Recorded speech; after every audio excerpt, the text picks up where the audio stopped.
Adiós a HBO Max. Así es, adiós a HBO Max. Plataforma será sustituida por una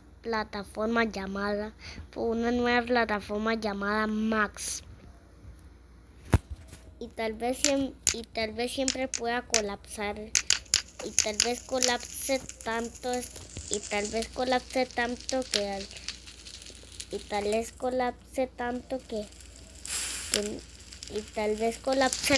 que no te pueda resistir. Y tal vez no sea tal vez por tu peso la quieras quemar.